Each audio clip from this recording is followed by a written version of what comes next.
Quick রেন্টালের দায়মুক্তি ও মন্ত্রীর সর্বময় ক্ষমতা অবৈধ। হাইকোর্টের রায়, লুটপাটের উদ্দেশ্য, চুক্তি বাতিল করতে পারবে সরকার। 100 মেগাওয়াটের বিদ্যুৎ কেন্দ্র সে 20 মেগাওয়াট সাপ্লাই দিচ্ছে, কিন্তু 100 মেগাওয়াটেরই টাকা পাবে। আসলে এটা লুটপাটের বিশেষ বিধান আইন হয়ে গেছে। তো ওই জন্যই আদালত এই 6-2-কে অসাংবিধানিক ঘোষণা করেছেন। অন্তর্বর্তী সরকারের মেয়াদ যত কম হয় ততই ভালো, এএফপি কে ডক্টর ইউনূস। সংস্কার কাজ শেষ হলে নির্বাচন দেওয়ার প্রতিশ্রুতি। গণ আন্দোলনে আহতদের প্রতিনিধির সঙ্গে কিছুক্ষণের মধ্যে সরকারের বৈঠক। ক্ষমতায় গেলে পুনর্বাসনের ব্যবস্থা করার আশ্বাস বিএনপি। ঢাকার সাবেক সংসদ সদস্য সোলাইমান সেলিম গুলশান থেকে গ্রেপ্তার। দুপুরে তোলা হতে পারে আদালতে। 10 দিনের রিমান্ড চায় পুলিশ। জুলাই অভ্যুত্থানে লুট হওয়া অস্ত্র আন্ডারওয়ার্ল্ডের হাতে, বলছেন গোয়েন্দারা। বেড়েছে অপরাধ, নিয়মিত অভিযানে লাগাম টানার চেষ্টা। এবং কোনোভাবেই জম্মু ও কাশ্মীরকে আর বিশেষ রাজ্যের মর্যাদা দেয়া হবে না, মন্তব্য স্বরাষ্ট্রমন্ত্রী অমিত শাহের। কংগ্রেস শাসনামলের সমালোচনা। দেখছিলেন শিরোনাম সংবাদ দুপুরের, সঙ্গে আছি আমি শিকা আজিজ। কুইক রেন্টাল বিদ্যুৎ নিয়ে কোনো প্রশ্ন তোলা যাবে না, সেই সঙ্গে মন্ত্রীর এক ক্ষমতা ও সিদ্ধান্তের এখতিয়ার সংক্রান্ত বিশেষ আইন অবৈধ ও অসাংবিধানিক ঘোষণা করেছেন হাইকোর্ট। এই রায়ের ফলে সরকার চাইলে এখন বিদ্যুতের যে কোনো চুক্তি বাতিল করতে পারবে। রিটকারীর আইনজীবী ডক্টর শাহদিন মালিক জানান, লুটপাটকে বৈধতা দিতে এবং ঘনিষ্ঠ ব্যবসায়ীদের সুবিধা দিতেই আইনটি করেছিল আওয়ামী লীগ সরকার। সাবরিনা মজুমদারের রিপোর্ট। 2010 সালে আওয়ামী লীগ সরকার বিদ্যুতের চাহিদা মেটানোর কথা বলে জরুরিভাবে চালু করে কুইক রেন্টাল বিদ্যুৎ কেন্দ্রগুলো। বিদ্যুৎ ও জ্বালানির দ্রুত সরবরাহ বৃদ্ধি, আইনের আড়ালে বিদ্যুৎ কেন্দ্রের নামে বছরের পর বছর হয়েছে দুর্নীতি, লুটপাট।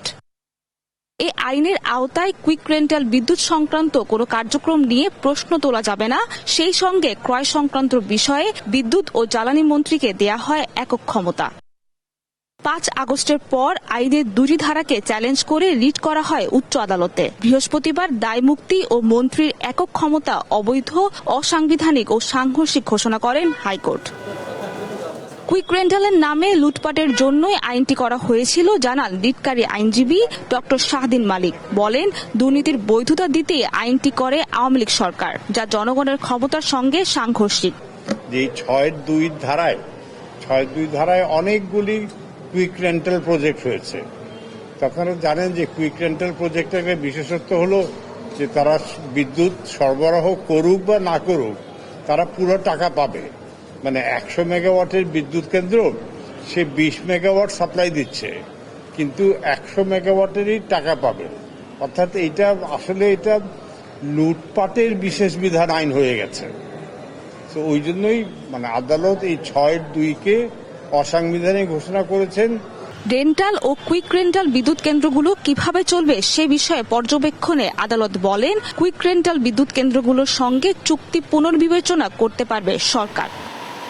কুইক রেন্টাল বিদ্যুৎ কেন্দ্রগুলোকে বসিয়ে রেখে ক্যাপাসিটি চার্জের নামে হাজার হাজার কোটি টাকা লোপাট করে সরকারের ঘনিষ্ঠরা।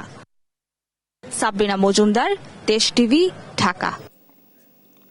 যত তাড়াতাড়ি সংস্কার হবে তত তাড়াতাড়ি দেশে নির্বাচন হবে বলে জানিয়েছেন অন্তর্বর্তী সরকারের প্রধান উপদেষ্টা ডক্টর মোহাম্মদ ইউনূস। নির্বাচিত সরকারই দেশ পরিচালনা করবে জানিয়ে তিনি বলেন, অন্তর্বর্তী সরকারের মেয়াদ যত কম হয় ততই ভালো।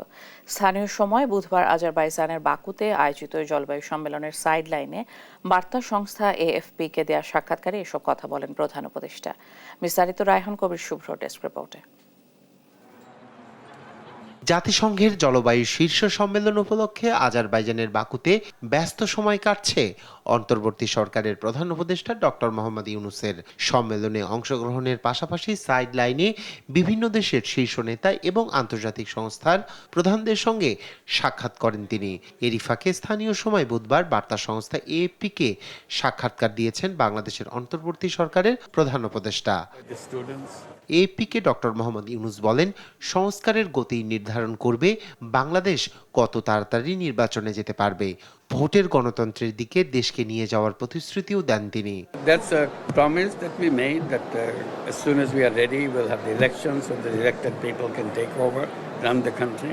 ডক্টর ইউনূস বলেন, বর্তমান সরকার প্রস্তুত হওয়ার সঙ্গে সঙ্গেই জাতীয় নির্বাচন হবে, নির্বাচিতরা দেশ পরিচালনা করতে পারবেন। সরকার, সংসদ এবং নির্বাচনী বিধিমালার পাশাপাশি সম্ভাব্য সাংবিধানিক সংস্কারের বিষয়ে রাজনৈতিক দলগুলোকে দ্রুত একমত হতে হবে বলে মন্তব্য করেন তিনি। সরকারের অবস্থান তুলে ধরে ডক্টর ইউনূস বলেন, অন্তর্বর্তী সরকারের মেয়াদ যতটা সম্ভব সংক্ষিপ্ত হওয়া উচিত। We are the interim government, so our period should be as short as possible. বিভিন্ন সেক্টরে অস্থিতিশীলতা নিয়ে সরকারের উদ্বেগের কথাও জানান তিনি। গণ অভ্যুত্থানের বিষয়টি স্মরণ করিয়ে দিয়ে প্রধান উপদেষ্টা বলেন, আইন শৃঙ্খলা ও শান্তিপূর্ণ পরিবেশ বজায় রাখার মাধ্যমে অস্থিতিশীলতার সমাধান সম্ভব। রায়হান কবির শুভ্র, নিউজ ডেস্ক, দেশ টিভি। অন্তর্বর্তী সরকারের প্রধান উপদেষ্টা ডক্টর মোহাম্মদ ইউনূস আজারবাইজানের প্রেসিডেন্ট ইলহাম আলিয়েভের সঙ্গে সাক্ষাৎ করেছেন।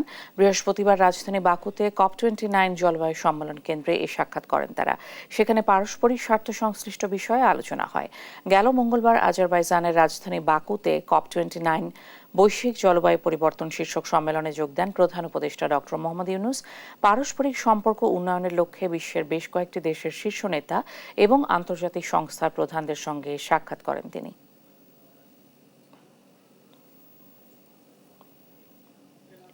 গণ আন্দোলনে আহতদের প্রতিনিধির সঙ্গে সচিবালয়ে কিছুক্ষণ পর বৈঠকে বসবে অন্তর্বর্তী সরকারের উপদেষ্টারা। বৈঠকে তাদের নিয়ে বসে পূর্ণাঙ্গ রূপরেখা তৈরি করা হবে। এর আগে বুধবার রাতে উপদেষ্টাদের আশ্বাসে প্রায় 13.5 ঘন্টা পর সড়ক ছেড়ে হাসপাতালে ফিরেছেন জুলাই আগস্ট গণ আন্দোলনে আহতরা। ফজলে আদিত্যের প্রতিবেদন।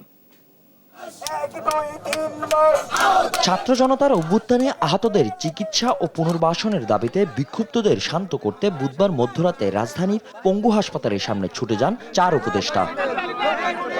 শুরুতে গণ আন্দোলনে আহতদের সঙ্গে কথা বলেন আইন উপদেষ্টা ডক্টর আসিফ নজরুল ও উপদেষ্টা মাহফুজ আলম। তাদের ভোগান্তির জন্য ক্ষমা চেয়ে দুঃখ প্রকাশ করেন তারা। বলেন, আগামী ডিসেম্বরের মধ্যে সব সমস্যা সমাধান করা হবে।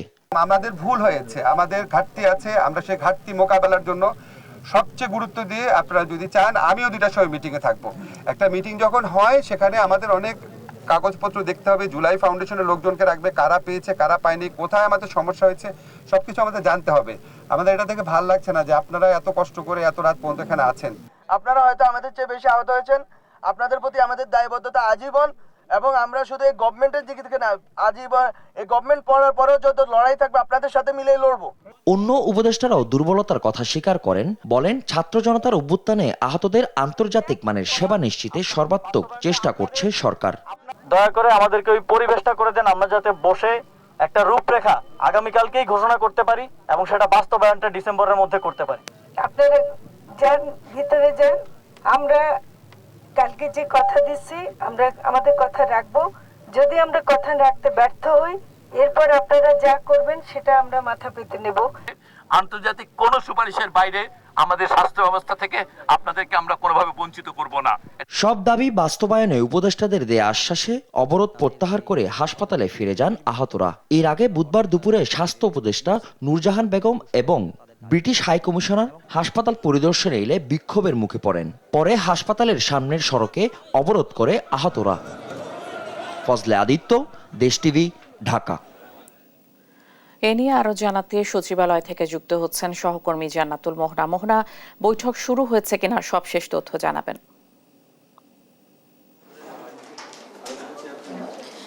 ইশিকা যারা প্রশ্ন করেছেন আপনাকে জানাতে চাই, কিছুক্ষণ আগে স্বাস্থ্য মন্ত্রণালয়ে উপস্থিত হয়েছেন জুলাই আগস্ট গণ অভ্যুত্থানে আহতরা এবং আহতদের পরিবাররা, এবং আপনি কিছুক্ষণ আগে যে প্রতিবেদনটি দেখিয়েছেন সেই প্রতিবেদন থেকে জেনেছেন যে বুধবার দিন কি ঘটনা ঘটেছিল, এবং এর প্রেক্ষিতে আজকে উপদেষ্টা মণ্ডলীর সাথে বৈঠক করতে এবং চিকিৎসা ও পুনর্বাসন সংক্রান্ত বিষয় নিয়ে তাদের যে দাবি দেওয়া সেই 7 দফা দাবি নিয়ে আলাপ আলোচনা করতে স্বাস্থ্য মন্ত্রণালয়ে উপস্থিত হয়েছেন তারা। এবং আমাদের সামনেই আমরা যে সভাকক্ষে আছে সেই সভাকক্ষে কিন্তু আমরা তাদেরকে দেখতে পাচ্ছি, এবং সেখানে তারা অপেক্ষা করছেন উপদেষ্টা মণ্ডলীদের জন্য, এবং কিছুক্ষণ পরে তারা আসবেন এবং তারা তাদের দাবি দেওয়া উপস্থাপন করবেন। আমাদের কাছে আছে তাদের যে 7টি দফা, সেই 7 দফা দাবি নিয়েই তারা কিন্তু এসেছেন, এবং তাদের প্রথম দফা দাবি হচ্ছে 24-এর গণ অভ্যুত্থানে আহত যোদ্ধাদের অতি দ্রুত মন্ত্রী বা উপদেষ্টারা আহত হলে যে মানের চিকিৎসা দেওয়া হয় সেই মানের চিকিৎসা তাদের দিয়ে দিতে হবে। এবং আমরা যদি একটু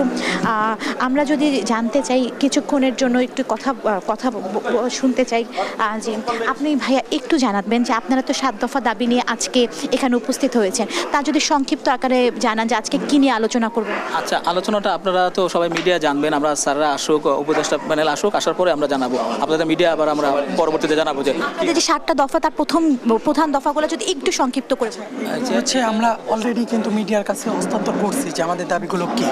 তো এগুলো ইস্যু নিয়েই আমরা আজকে আলোচনা উপদেষ্টাদের সঙ্গে আলোচনা করতে আসি।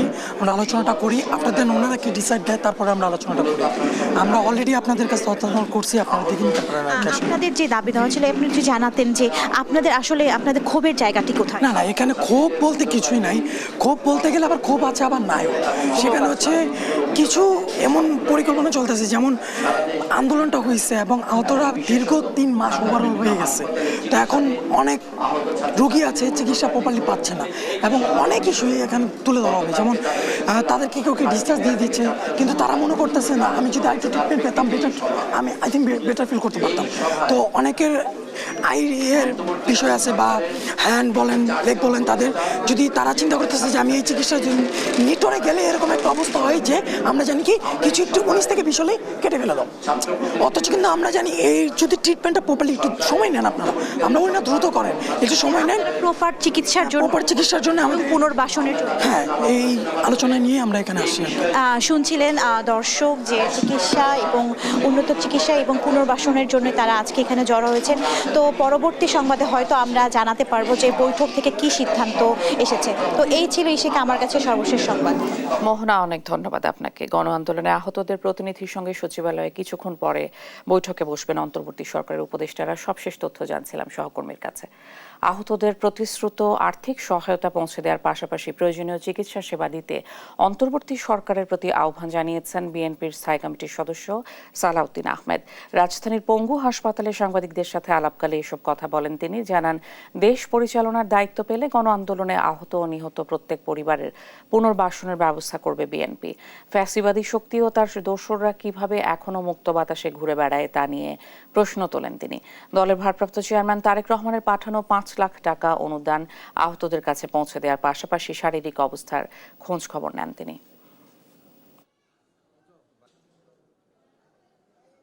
জনাব তারেক রহমান আমাদেরকে নির্দেশ দিয়েছেন এবং এই রোগীদের জন্য উনি তাৎক্ষণিকভাবে আমাদের কাছে 5 লক্ষ টাকা প্রেরণ করেছেন। আমরা সেটা আজকে এখনই আমাদের ডাক্তার রফিক সাহেব আছেন এখানে, স্বাস্থ্য উপদেষ্টা, স্বাস্থ্য সম্পাদক দলের, ওনার হাতে দিয়ে যাচ্ছি। উনি প্রত্যেকের কাছে যার যতটুকু প্রয়োজন উনি একটা বিতরণ করে যাবেন এখনই। এইটাও আমরা প্রতিশ্রুতি দিচ্ছি, যদি ইনশাআল্লাহ আমরা দেশ পরিচালনার দায়িত্ব পাই তখন অবশ্যই সকল আহত এবং সকল শহীদদের পরিবারের সাথে আমরা বসে তাদের প্রত্যেকের জন্য যার যেভাবে পুনর্বাসন করা দরকার, চিকিৎসা করা দরকার, সেই ব্যবস্থা আমরা নেব। গোয়েন্দা তথ্য মতে জুলাই আগস্ট গণ অভ্যুত্থানের সময় পুলিশের লুট হওয়া অস্ত্র চলে গেছে আন্ডারগ্রাউন্ডে, যা ব্যবহার করে রাজধানীতে অপরাধ কার্যক্রম চালাচ্ছে অপরাধীরা। নিয়মিত অভিযান চালিয়ে 4 সেপ্টেম্বর থেকে নভেম্বরের প্রথম সপ্তাহ পর্যন্ত 389টি অস্ত্র উদ্ধার করেছে যৌথ বাহিনী। নিরাপত্তা বিশ্লেষকরা মনে করছেন এসব অস্ত্র উদ্ধার করা না গেলে অপরাধ প্রবণতা আরও বাড়তে পারে। শাহাদাত নিশাদের বিশেষ রিপোর্ট। 5 আগস্ট এভাবেই ছাত্র জনতার উপর নির্বিচারে গুলি চালিয়েছিল। শেষ পর্যন্ত আওয়ামী লীগ সরকারের পতন আর শেখ হাসিনার দেশ ছাড়ার পর পালিয়ে যায় পুলিশ সদস্যরাও, হারিয়ে যায় বাহিনীর বিপুল পরিমাণ অস্ত্র ও গোলাবারুদ। গণভবনে এসএসএফ সদস্যদের বিভিন্ন ধরনের ট্যাকটিক্যাল গিয়ার, অস্ত্র, গোলাবারুদ, সাজ সরঞ্জাম, বেতার যন্ত্র ও অপারেশনাল সরঞ্জাম মজুদ ছিল। জাতীয় সংসদ ভবনেও ছিল এসএসএফ এর অস্ত্র ও গোলাবারুদ। 5 আগস্ট যা লুট হয়ে যায়, এর মধ্যে কিছু উদ্ধার হলেও অত্যাধুনিক astro rifle, sniper rifle, flashback grenade, anti drone system, বেতার ডিভাইস সহ 32টি ভারী অস্ত্র ও বিপুল পরিমাণ গুলির কোনো হদিস মিলেনি। পুলিশ সদর দপ্তরের তথ্য অনুযায়ী পুলিশ সদস্য, বিভিন্ন থানা, কারাগার ও বিভিন্ন প্রতিষ্ঠান থেকে 5,829টি আগ্নেয়াস্ত্র এবং 6,51,609টি গুলি লুট হয়। এর মধ্যে 4,283টি অস্ত্র এবং 3,88,182টি গুলি উদ্ধার হয়েছে। এখনও 1,546টি অস্ত্রের সন্ধান মিলেনি। 4 সেপ্টেম্বর থেকে নভেম্বরের প্রথম সপ্তাহ পর্যন্ত 389টি অস্ত্র উদ্ধার করেছে যৌথ বাহিনী। সম্প্রতি রাজধানীতে খুনোখুনির ঘটনাও বেড়েছে। 5 আগস্ট ফ্যাসিস্ট সরকারের পতনের পর 30 আগস্ট পর্যন্ত 29টি খুনের ঘটনা ঘটেছে। সেপ্টেম্বর ও অক্টোবরে 2 শতাধিক মরদেহ উদ্ধার হয়েছে, যার মধ্যে খুনের ঘটনা শতাধিক। গেল বছর এই সময়ে খুনের ঘটনা ছিল 56টি। গোয়েন্দা তথ্য বলছে উদ্ধার না হওয়া অস্ত্রগুলো আন্ডারগ্রাউন্ডে চলে গেছে।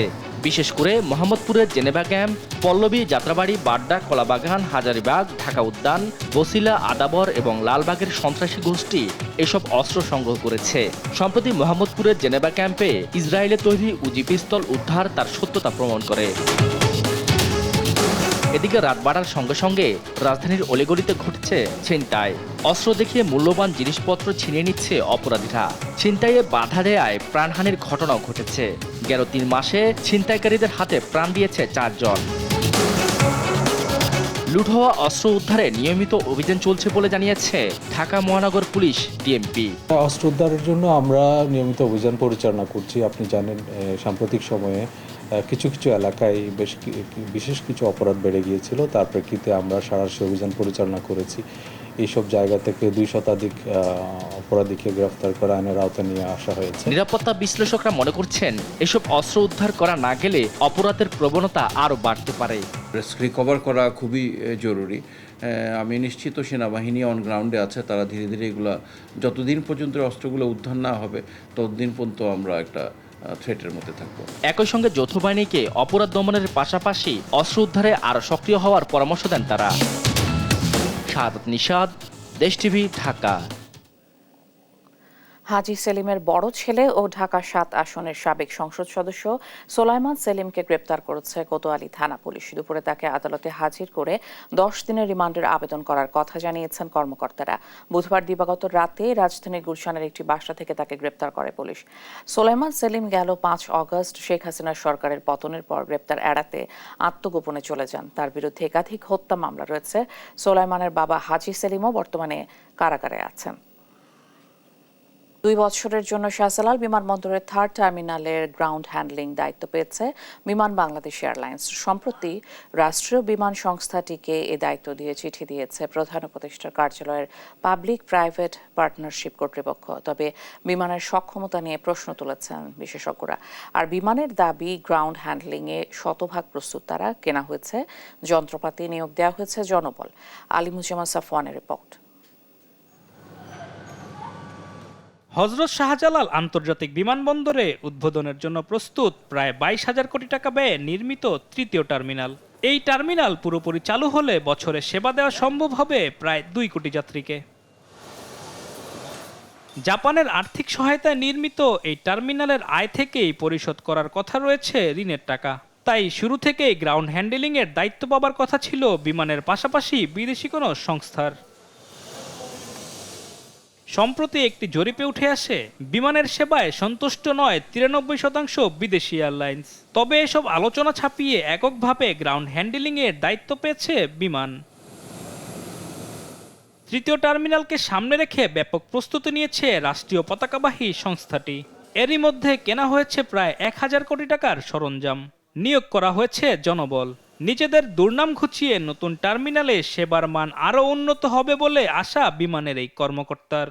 অনেক যখন প্লেন ল্যান্ড করে আমি তখন কিন্তু একসাথে কতগুলো ডেস্ক আছে, বেশি তো সেরকম নাই, যার ফলে জট লেগে যায় প্যাসেঞ্জারের। তো ইমিগ্রেশনের এই সমস্যাটা তো বিমানের তৈরি করা না। তারপরে আমাদের লাগেজ পেতে দেরি হয়, আমাদের বেল্টের সংখ্যাও কম আসছে। ইনশাল্লাহ বিমান পারবে গ্রাউন্ড হ্যান্ডলিংয়ের কাজ। আমরা 2 বছর ধরে প্রস্তুতি নিচ্ছি এবং আমাদের প্রস্তুতি একদম শেষের পর্যায়ে আসছে। আমরা যে এই গ্রাউন্ড হ্যান্ডলিং করতে পারবো সেই জন্য যে একটা সার্টিফিকেট দরকার, আইসাগো সার্টিফিকেট, সেটাও বিমান পেয়েছে এবং ইকুইপমেন্টও আমাদের প্রচুর আনা হয়েছে, আরও আসতেছে রাস্তায়। তবে এককভাবে বিমান যাত্রী সেবার মান কতটুকু নিশ্চিত করতে পারবে তা নিয়ে শঙ্কা রয়েছে বিশেষজ্ঞের। আবার বিমান ব্যর্থ হলে নতুন কোনো এয়ারলাইন্স বাংলাদেশমুখী হবে না বলেও জানান তিনি। বিমানের অ্যাজ পার ইকুইপমেন্ট কনসার্ন বিমান সেটা প্রয়োগ করেছে বা করতে পারবে। এই বিমানের সার্ভিসের ব্যাপারে আমাদের কাস্টমাররা, প্যাসেঞ্জাররা কেউ হ্যাপি না। তো এই সংকট যে তাদের যে আপনার ইমেজ যে সংকটটা, এই ইমেজ সংকটটাতে তারা কীভাবে বেরিয়ে আসবে। বাংলাদেশ থেকে অনেকে মুখ ফিরে নিয়ে গেছে এইসব সার্ভিসের কারণে। তো এখন যদি তার পারফরমেন্সটা ওইভাবে উন্নত না করতে পারে, this could be one of the reason যেন কেন তারা আসবে না। দেশের সব বিমানবন্দরে গ্রাউন্ড হ্যান্ডেলিং এর দায়িত্বে রয়েছে বিমান, সেখানে তাদের সেবার মান নিয়ে রয়েছে নানা প্রশ্ন। সমালোচনা ছাপিয়ে বিমান কতটুকু সফল হয় তা এখন দেখার বিষয়। আলিমুজ্জামান সাফওয়ান, দেশ টিভি, ঢাকা। দেশের ২৬% নারী বা প্রতি ৪ জনের একজন গর্ভকালীন ডায়াবেটিসে আক্রান্ত, যাদের অর্ধেকই জানেন না আক্রান্তের কথা। ফলে রক্তে সুগারের পরিমাণ বেড়ে যাওয়ায় বাড়ছে গর্ভপাতের ঘটনাও। মায়ের কারণে কম বয়সে এমনকি শিশুরাও আক্রান্ত হচ্ছেন টাইপ 2 ডায়াবেটিসে। অসচেতনতায় ডায়াবেটিস আক্রান্তের সংখ্যা বাড়ায়, কমে যাচ্ছে কর্মক্ষমতা, বলছেন বিশেষজ্ঞরা। হাসান মাহমুদের রিপোর্ট। বুঝতে পারিনি হঠাৎ করে। ২৪ বছরের শারমিন খাতুন দ্বিতীয় সন্তান গর্ভধারণের মধ্যবর্তী সময়ে নিয়মিত পরীক্ষায় ডায়াবেটিস শনাক্ত হয়। এক পর্যায়ে অনিয়ন্ত্রিত ডায়াবেটিসে গর্ভপাত হয় গেল বছর। আবারও গর্ভধারণের পর শনাক্ত হয় ডায়াবেটিস। আগের থেকেই ব্লাড গেছে, এই 23 রমজানের কালাই ব্লাড গেছে, তাই ওই ব্লাড দেখে আবার গেছিলাম। তাই ওই সময় ওষুধ দিয়েছে, ওর সাথে কোনো কাজ হয়নি।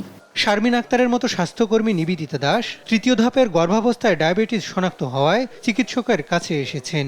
সর্বোচ্চ সতর্কতায়ও বাড়তি শঙ্কা তার মনে। আগে ঝামেলা ছিল না, এখন কনসেপ্ট করার পর থেকে থার্ড টার্মিস্টারে এসে ধরা পড়ছে যে জিডিএম, গেস্টেশনাল ডায়াবেটিস। না, শারীরিক প্রবলেম নাই, এটা সুগার বাড়তেছে, আমার চেক করা লাগতেছে প্রতিদিন। চিকিৎসকরা বলছেন প্রতি 4 জনে একজন নারী গর্ভাবস্থায় ডায়াবেটিসে আক্রান্ত হচ্ছেন। অনিয়ন্ত্রিত ডায়াবেটিসে বিকলাঙ্গ সন্তান জন্মদান, এমনকি গর্ভপাতের ঝুঁকিও বাড়ছে। এমনিতেই ডায়াবেটিস যাদের থাকে তাদের এমনিতেই সতর্ক হতে হয়। বিভিন্ন ধরনের কমপ্লিকেশন হয়। ডায়াবেটিস নিয়ন্ত্রণে না থাকলে অ্যাবর্শন হতে পারে। বাচ্চার যে প্রথম 3 মাস অর্গানোজেনেসিস হয়, অর্থাৎ তার হাত পা তৈরি হয়, ওই সময়টাতে ডায়াবেটিস যদি কন্ট্রোলে না থাকে তাহলে কিন্তু যে কোনো ধরনের অ্যাক্সিডেন্ট বাচ্চা পরবর্তীতে বিকলাঙ্গও হতে পারে। নারী ডায়াবেটিসে আক্রান্ত হলে সন্তানের টাইপ 2 ডায়াবেটিসের ঝুঁকি তৈরি হচ্ছে। ফলে দীর্ঘমেয়াদে রোগাক্রান্ত প্রজন্ম তৈরি হচ্ছে বলে সতর্ক করছেন বিশেষজ্ঞরা। মায়ের পেটে থাকার সময় রক্তের গ্লুকোজ বেশি ছিল, এদের আজীবন ডায়াবেটিস হওয়ার সম্ভাবনা 40% বেড়ে গিয়েছে। এটি কিন্তু আজকে অতটা গুরুত্ব না পেলে এটা কিন্তু ওই বাচ্চাটির আজীবন এটি নিয়ে বহন করবে, কিন্তু তাতেও কিন্তু শেষ হলো না। মায়ের পেটে যে বাচ্চাটি ছিল সেটি যদি মেয়ে হয়, এই মেয়েটির আবার পলিসিস্টিক ওভারি সিনড্রোম এবং ডায়াবেটিস হওয়ার ঝুঁকি বেড়ে গেল।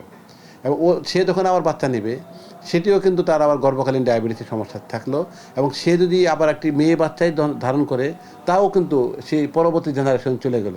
তাহলে এই যে সমস্যাটি এটি জেনারেশন থেকে জেনারেশন চলতে থাকবে। দেশে ডায়াবেটিসে আক্রান্ত অর্ধেক মানুষই জানেন না রোগ সম্পর্কে, অথচ খাদ্যাভ্যাস ও জীবনযাত্রার পরিবর্তনে 50% ডায়াবেটিস প্রতিরোধ সম্ভব। হাসান মাহমুদ, দেশ টিভি, ঢাকা। চুয়াডাঙ্গায় অজ্ঞাত এক নারীর অর্ধগলিত মরদেহ উদ্ধার করেছে পুলিশ। সকাল 9টার দিকে চুয়াডাঙ্গা সদর উপজেলার হাজরাহাটি বোয়ালমারি মাঠ থেকে ওই নারীর মরদেহ উদ্ধার করে স্থানীয়রা। তারা জানান, বৃহস্পতিবার সকালে হাজরাহাটি বোয়ালমারি মাঠে পানের বরজে কাজ করতে আসেন শ্রমিকরা। এ সময় একটি বরজের পাশে নারীর মরদেহ পড়ে থাকতে দেখে পুলিশকে জানায় তারা। পরে মরদেহ উদ্ধার করে ময়নাতদন্তের জন্য জেলা সদর হাসপাতালের মর্গে পাঠায় পুলিশ।